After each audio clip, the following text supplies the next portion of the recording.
सहस्त्राजित के गले में जो मणि पड़ी हुई है उसी प्रकार से दिव्य प्रकाश कर रही है।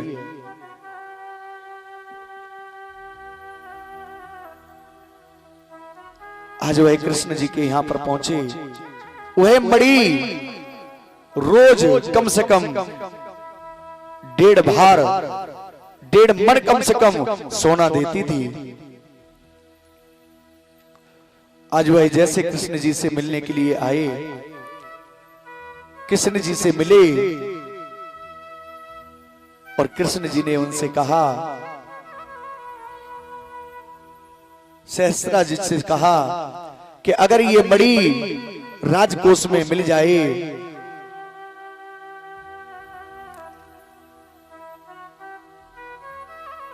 तो यहां की प्रजा का कुछ भला हो जाएगा।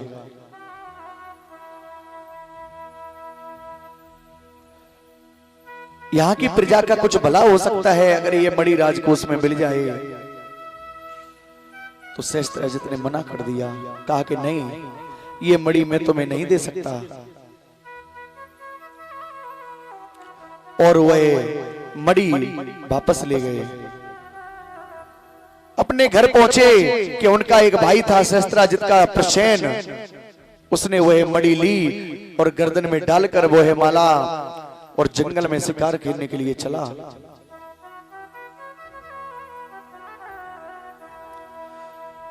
जंगल में शिकार खेलने के लिए चला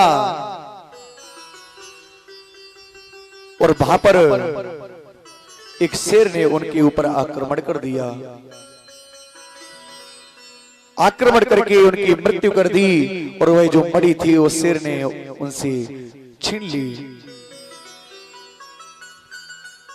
उस मणि को शेर ने जैसे लिया वैसे ही वहां पर जामवंत जी पहुंचे, रीछराज, और जामवंत जी ने उस शेर का वध किया और वो मणि जो थी लेकर वो अपने गुफा में वापस आ गए। उसी जंगल में गुफा थी और वह मणि ले जाकर अपनी पुत्री जामवंती को दे दी।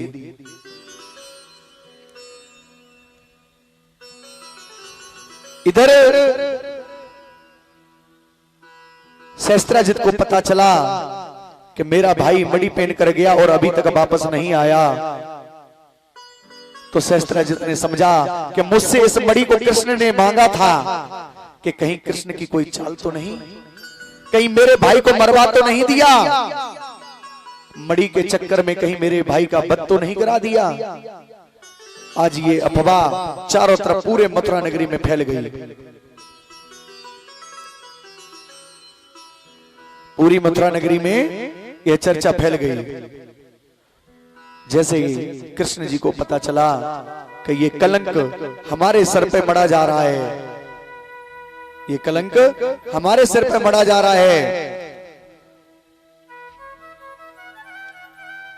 तो आज कृष्ण जी स्वयं उस मणि को ढूंढने के लिए चले, उस मणि की खोज करने के लिए निकले और उसी जंगल में जा पहुंचे जहां पर प्रसेन वह मणि को पहन कर गए थे। उस जंगल में जाके देखा तो कुछ रक्त पड़ा हुआ था। रक्त के पास एक शेर के पद के चिन्ह मिले। उन चिन्हों का पीछा करते करते आगे जाकर कुछ और रक्त मिला तो वहां से रीछराज के पद चिन्ह मिले। उन्हीं पद चिन्हों पर चलते चलते चलते चलते उसी गुफा में आप पहुंचे जहां पर जामवंत जी रहते थे। उसी गुफा में आकर पहुंचे और अंदर गए तो देखा कि एक युवती के हाथ में वह मणि है। उस युवती से कहा, यह मणि मुझे दे दो क्योंकि मेरे सर पर कलंक लगा है। सबको यह लग रहा है कि इस मणि के चक्कर में मैंने किसी का वध कर दिया हो। आज उस युवती ने मना कर दिया कि नहीं, ये मणि मैं तुम्हें नहीं दे सकती, क्योंकि ये मणि मेरे पिता ने मुझे दी है उपहार में, ये मणि मैं कैसे दे सकती हूं। उसी समय वहां पर रीछराज जामवंत जी आ पहुंचे जामवंत जी आप पहुंचे वहां पर और जामवंत जी ने कहा कि आप कौन हैं और किस लिए यहाँ पर आए हैं। उन्होंने सारा वृत्तांत बताया कि ऐसे ऐसे कलंक हमारे सर पर लगा है, ये जो मणि आपकी पुत्री है, जो ये मणि हाथ में लिए है, सबको ऐसा लगता है कि ये मणि के लिए मैंने किसी का वध कर दिया हो।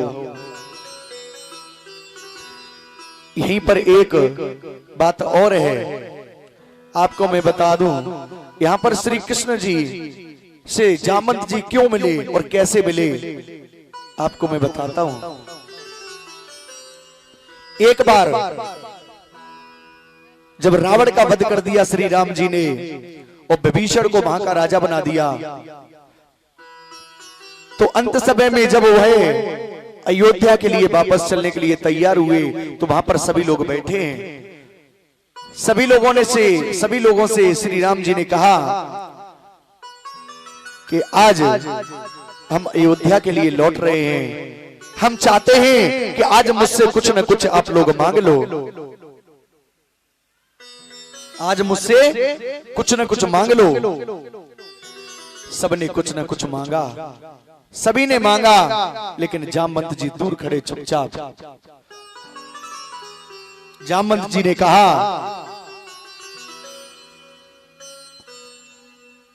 जामवंत जी को जैसे श्री राम जी ने देखा वैसे श्री राम जी ने जामवंत जी से कहा, जामवंत जी आप क्यों नहीं मांग रहे कुछ?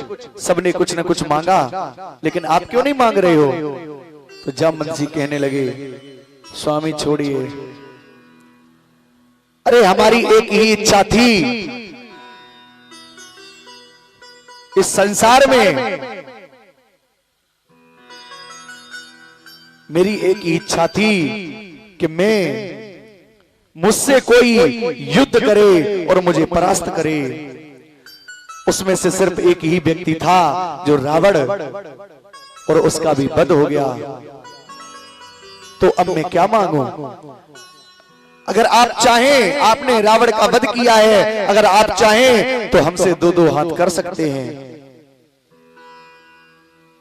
आज जामवंत जी ने राम जी से ऐसे कहा तो राम जी ने कही, देखो जामवंत जी, तुम बात ठीक कह रहे हो, लेकिन संसार मुझे मर्यादा पुरुषोत्तम श्री राम जी के नाम से जानता है, वो हमारी मर्यादाएं हैं, हम आपसे युद्ध नहीं कर सकते। लेकिन हां, मैं तुम्हें वचन देता हूं, मेरे अगले अवतार में जब मैं आऊंगा तो तुमसे युद्ध अवश्य करूंगा। आज वही समय आ गया कि श्री कृष्ण जी उस गुफा में पहुंचे और जामवंत जी वहां पर सामने खड़े हैं। जामवंत जी से कहा, ये मणि मुझे दे दो। जामवंत जी ने मना कर दिया, कहा कि नहीं, ये मणि हम नहीं दे सकते। उन्होंने कहा कि आज मैं ये मणि लेकर ही जाऊंगा, और उन दोनों के बीच में युद्ध प्रारंभ हो गया। आपको बता दूं, जामवंत जी बहुत बलशाली थे, और ये तो स्वामी ही हैं। वहां पर युद्ध प्रारंभ हो गया, और मैं आपको बता दूं युद्ध कैसा प्रारंभ हुआ। कम से कम 18 दिन तक कंटिन्यू, 18 दिन तक लगातार ये युद्ध चलता रहा।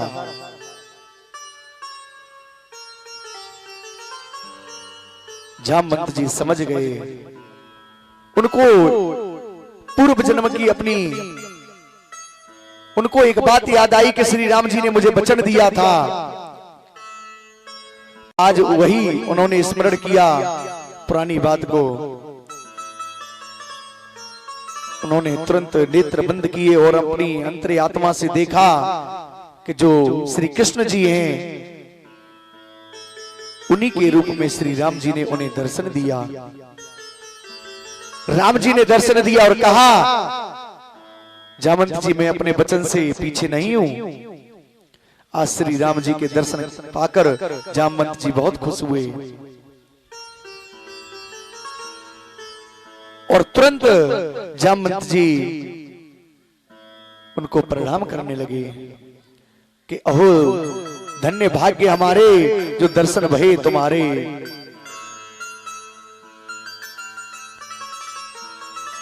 आज जामवंत जी ने तुरंत वह मणि ली और श्री कृष्ण जी के हाथ में थमा दी। और कैसे थमाई वह मणि? श्री कृष्ण जी से कहा, जामवंत जी ने देखिए कि मणि तो मैं आपको दे रहा हूं, लेकिन मैंने यह मणि अपनी पुत्री को दी है और कहा गया है कि पुत्री को दी हुई कोई भी वस्तु, कोई भी दान वापस नहीं लिया जाता है। और मैंने यह मणि अपनी पुत्री को दी, तो यह मणि मैं दे तो रहा हूं, लेकिन इस मणि के साथ साथ में मेरी पुत्री के साथ में आपको विवाह करना पड़ेगा। इस प्रकार से भगवान श्री कृष्ण का दूसरा विवाह जामवंती के साथ में हुआ। बोलिए वृंदावन बिहारी लाल की जय।